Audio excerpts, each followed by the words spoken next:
রাস্তার পাশে কিংবা বাজারের কোনো কোণে যদি এই জিনিসটা দেখতে পান তবে ভুলেও অবহেলা করবেন না।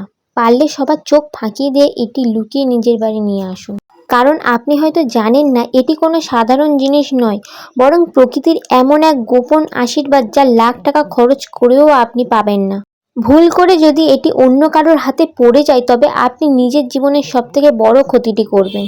কেন বড় বড় চিকিৎসকরা এবং আয়ুর্বেদ বিশেষজ্ঞরা এই ফুলটিকে সোনার চেয়েও দামি বলেছেন? কেন এটি পাওয়ার পর কাউকে দিতে নিষেধ করা হচ্ছে?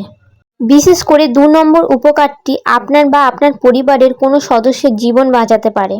কিন্তু মনে রাখবেন, এর সঠিক ব্যবহার না জানলে উপকারের চেয়ে ক্ষতি বেশি হতে পারে।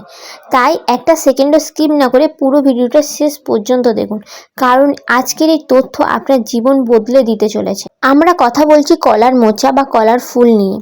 আমরা অনেকেই এটাকে সাধারণ একটা সবজি মনে করে এড়িয়ে যাই, কিন্তু আধুনিক বিজ্ঞান বলছে এই ফুলের ভেতরে রয়েছে এমন কিছু শক্তিশালী অ্যান্টিঅক্সিডেন্ট এবং ভিটামিন যা আমাদের শরীরের ভেতরে থাকা মারাত্মক সব রোগকে গোড়া থেকে উবড়ে ফেলে।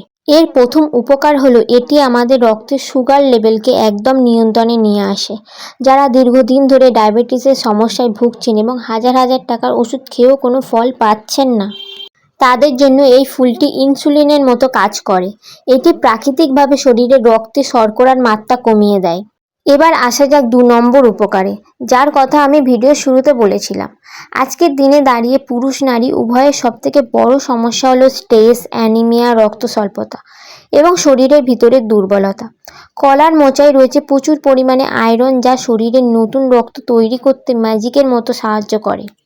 শুধু তাই নয়, এটি নারীদের পিরিয়ডের সময় হওয়া অতিরিক্ত রক্তপাত, পেটের ব্যথা নিমেষেই কমিয়ে দেয়। ইনফেকশন এবং ব্যাকটেরিয়ার বিরুদ্ধে লড়াই করতে এর জুড়ি মেরা ভার।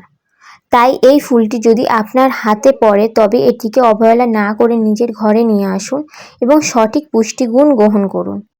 এটা কাউকে দিয়ে দেয়া মানে নিজের শরীরের শক্তি অন্য কাউকে দিয়ে দেয়া। তবে হ্যাঁ, উপকার পেতে হলে আপনাকে এটি খাওয়ার সঠিক নিয়ম জানতে হবে। কলার মোচাকে ভালো করে পরিষ্কার করে হালকা সেদ্ধ করে এর তেতো ভাবটা ফেলে নিতে হবে। এরপর আপনি এটি ভাজি বা তরকারি হিসাবে সপ্তাহে অন্তত ২ দিন খেতে পারবেন। নিয়মিত এটি খেলে ১৫ দিনের মধ্যে আপনি নিজের শরীরের পরিবর্তন নিজেই লক্ষ্য করবেন। তাহলে আর দেরি কেন? আজই আপনার বাড়ির আশেপাশে বা বাজারে এই মহা ঔষধ খুঁজুন। ভিডিওটা ভালো লাগলে অবশ্যই লাইক করবেন এবং বন্ধুদের সাথে শেয়ার করবেন, এবং নতুন হলে চ্যানেলটি অবশ্যই সাবস্ক্রাইব করতে ভুলবেন না। ভালো থাকবেন, ধন্যবাদ।